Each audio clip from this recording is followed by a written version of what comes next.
Hi there, Libra. Welcome to a special reading. I'm still trying to find the title. I think I'm going to call it The Green Light Portal. That sounds kind of interesting, at least, maybe. Not clickbait, but interesting. Um, so I created a spread based on looking at 2020. Here we are. I'm recording this in early October. And already kind of reflecting on the year that never was, right? And of course we had a year. People got married. As a matter of fact, I got a wedding invitation. It was actually somebody that my partner knows. But they, invited me too.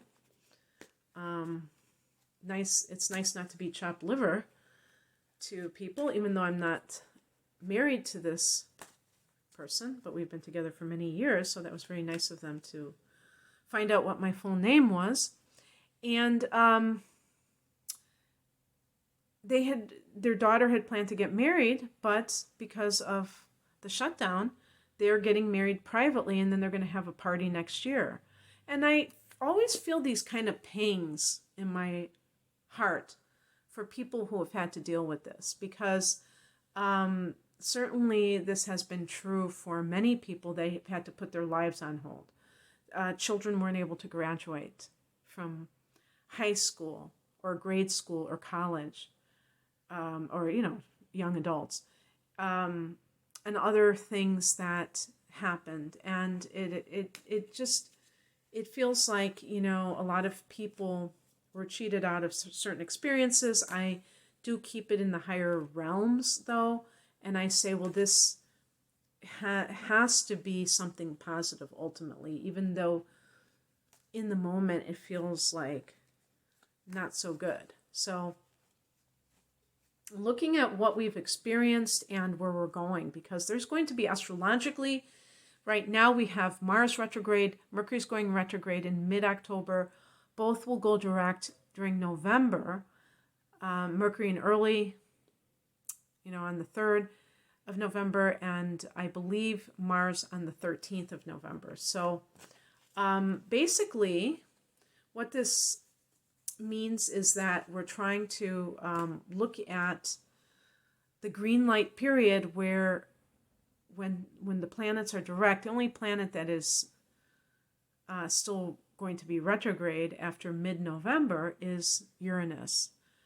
It goes direct in mid-January of 2021, but it's an outer planet, so its influence is not exerted in general in a very personal way. You can look at the house that it's transiting and you will see maybe personal effects, but still it's an outer planet.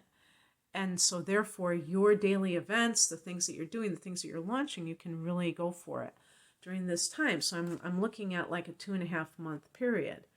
And so it does go into 2021, but we can look at the end of this year specifically. Now, for Libra, you have both Jupiter and Saturn going into an air sign, so that's very compatible with you. It trines you. And it is in the 5th house of romance, creativity. So that could be a very pleasure, fun. It could be a very enjoyable and productive year for you if you're somebody especially in the arts or you want to start your own business. That might be a great time, actually. Oh, okay. So what I'm doing is I'm laying out the cards for this special spread, and I will explain in a minute what. So these 3 cards that I'm laying out are for the past and what you have learned, maybe what you've experienced or what you have learned. And then we have the 3 cards going forward. Okay. Probably should. I think before I put them over here, which makes more sense. So I can just grab this guy or gal. So for the, leading up until mid-November, we have the card, the High Priestess.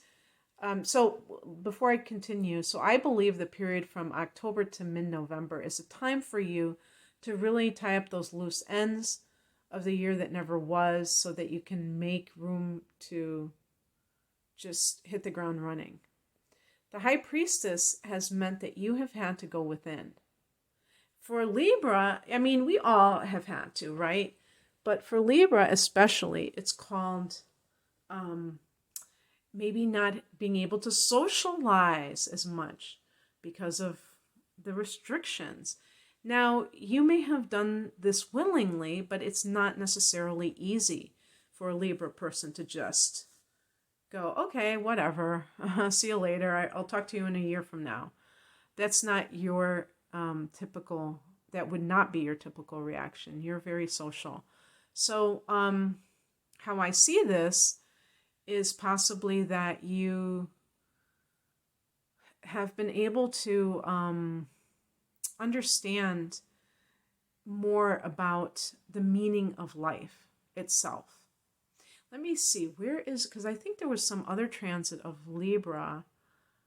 Yeah, in the 8th house, which is kind of like, to me, sort of the meaning of life underneath it all, you have Uranus in Taurus, because your 8th house is Taurus. And Uranus is very intuitive with these flashes of intuition. So I could see Uranus in the 8th house being helpful in getting you interested in occult subject matter, maybe reading up on it, such as astrology is associated with Uranus specifically. So just understand that. Maybe some of you, there have been other things, real mystical kind of studies that you've undertaken. And yeah, so that's really awesome. And let's see what else I want to say, but I think I've said enough about that. It's pretty straightforward. So these are the 3 cards that might have been the lessons, the influences, the people around you that may have impacted you. One is the Emperor. Now, if this is this is associated with your opposite sign, Aries, this type of person, if you, I'm looking, let me see oh yeah, because we have the next card that comes up is the 8 of Swords. So I could see that the Emperor might have triggered the 8 of Swords within you. If you have kind of maybe either let go of a relationship with this person, or you're about to do so, or you're thinking about it, you're thinking very seriously of it. This is a person who's very controlling. Sometimes their profession is actually in law enforcement or the military, where they are just like, oh, this is the bad guy, this is the good guy. They have that kind of black and white mentality. A Libra person, this would drive you up the wall, because you are so not like that. You're very much like, that's why you gravitate towards the legal profession, because you're very much into seeing all sides of an issue. So this kind of person can rub you the wrong way. This can also be the father, especially if he is more of a autocratic individual, like a narcissist. But this would be more of the malignant narcissist that really is out for that control. Or if you've met a partner who exhibits these traits, or have endured it to the breaking point, because we have here the 8 of Swords. So you may intellectually know that you need to get away from such a person, but it's not easy for you to do so because of what you're telling yourself, the message is that you're telling yourself, which may be about, your ability to do these things. And, with the 8 of Swords, what holds you back can be something that, in some cases, it may be a good thing. I know that sounds weird, because it can help you to understand what you need to work on. And these are the things that, so it's never, whatever your problems are, it's never something that is not doable or solvable. It's telling you where you need to change.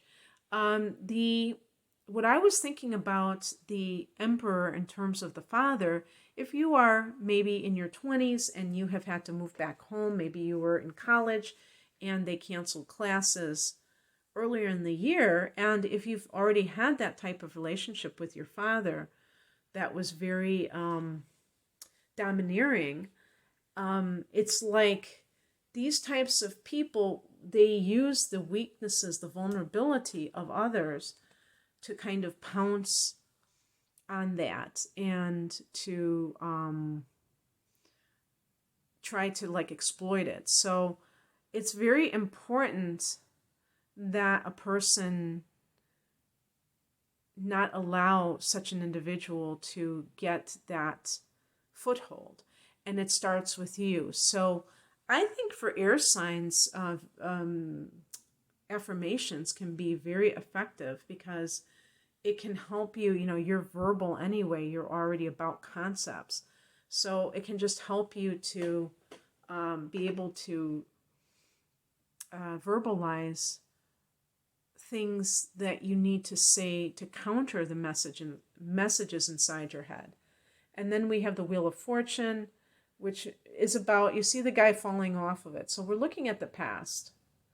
If this is something that you have experienced, you might have felt, oh, well, you know, sometimes, you know, you could look at it as sometimes you win, sometimes you lose, but you may not feel that way. You may feel that, oh my God, you know, I'm on this downward spiral, when in fact, it's just kind of like a blip. And it may have been triggered by this person. The Emperor may be something within yourself where you're gaining more control over your life. And if you've escaped somebody who is trying to exert these influences, then yes, you may have this residual negative self-talk, but it doesn't mean that it's going to be that way forever. And in that scenario, which is more positive, the Wheel of Fortune can be that maybe you've had this string of situations that have not been ideal, but there's always the opportunity to experience some good stuff coming your way. So let's talk about the rest of, you know, this green light period, what we can look forward to. We have some couple of pentacles, so maybe practical energy. We have the Seven of Pentacles, which is kind of like the looking over the harvest and seeing, you know, was it worth it? Did I, you know, was this crop that I planted, were these seeds that I planted, did they really bear fruit? You know, are they, or are they on their way to bearing fruit? Part of it is not being too impatient and needing, you know, some kind of instant confirmation, but letting something grow organically and little by little, you know, having it come to fruition, something that you're very interested in.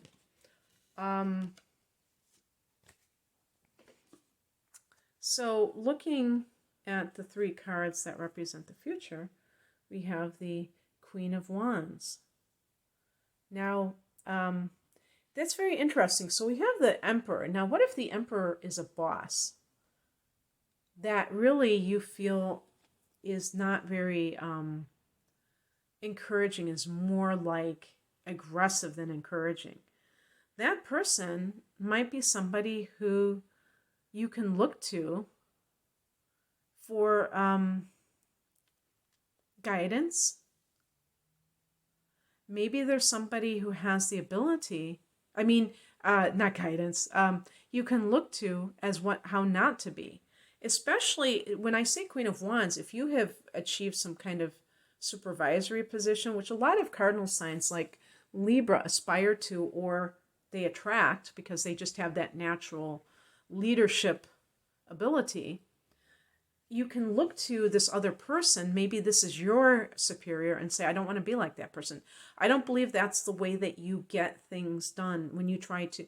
See, the thing is that the Queen of Wands this is injecting that sensitivity into that ambition and that, you know, the drive, and as well as the, if you're leading others, that you're kind of nurturing them along the way. The queen can be the mother. So you're mothering these employees, which means in the best sense of the word that you are nurturing their ability, their abilities, and you're seeing what they're good at and you're playing those things up. Too oftentimes, it seems to me, maybe I'm cynical about authority figures, but it seems to me that some people think that you have to kind of make people feel insecure, like they have to prove themselves over and over again in order to motivate them. And I think that is negative motivation. And just like the word itself, it's absurd. How can you negatively motivate somebody? You can scare somebody into submission, I suppose, but that isn't motivation.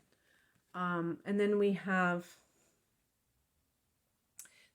I don't know, did I pick, it really doesn't matter the order I picked these in, but the Page of Pentacles can be a new endeavor. And I think with the Seven of Pentacles, it goes along with that. It goes along with that. So if you do start your own business with this, maybe in December going into January, you're starting your own business and you might have a day job too, but you're starting something and you're kind of monitoring it to see if it, if it's going to work. And when something is a beginning stages, for a cardinal sign, that's a lot of fun because it gives you that sense of, I don't know if I call it momentum. Yeah, maybe momentum. Like you're doing something. And then we have the Lover's card. So this could be a card of going into business with somebody. Can also be the card of attracting a partner that you can really get intimate with. Not physically intimate, even though they show it like that, but really have that emotional bond. And I'm going back to the Queen of Wands, which is this sense of confidence that you might be feeling within yourself, kind of emerging, and that leads to all good things, including maybe love coming into your life. Now, in that context, the Seven of Pentacles is you're taking it slowly. You're doing it very, this card isn't specifically methodically, but I'm just injecting that word in there. You're not, maybe getting intimate, physically intimate too quickly. You're getting to know somebody and seeing if they mesh well with you personality-wise and, where you're going, how you see the world and things like that. So, yeah. And actually that goes along with that because the fifth house, the lovers, that initial stage, that's definitely, connected to that. So very happy for you, Libra. Hope that pans out. But you see, we have the High Priestess, we have the spiritual, and then the material. And I really feel like I have this book, I can't remember the name of it, but it's about manifestation. And they were talking about, it all starts in those upper chakras, and I was like, that was kind of like, and I misplaced the book before I was able to read more than like the first 2 pages, but I don't know if I have to read anything more because really that was so valuable, is that everything starts from the immaterial and it's brought down to the lower chakras into manifestation. And sometimes I think in the spiritual community, we act like, the upper chakras, which the High Priestess would represent, are superior to the lower chakras that the Seven of Pentacles might represent. And that is so not true. Because we are living on Earth. We're not living on some other dimension at the moment. Now, we might coexist as we live on the physical level with other dimensions. Who knows? I don't know about that, but I'm saying in our conscious minds. And so we have to deal with conscious matters. And so, yeah, it's really cool that we can take something that's immaterial and make it something tangible. So anyway, that's what I have for you. If you would like a personal reading, I'm primarily an astrologer, but I do have tarot readings. I also I have a special right now, a combination tarot, full-length natal chart interpretation, and the upcoming year transits that for a special price called the whole enchilada, and that's on my website, as well as the other readings that I offer. The link is below if you want to learn more about that. Thank you so much for watching. Take care. Bye.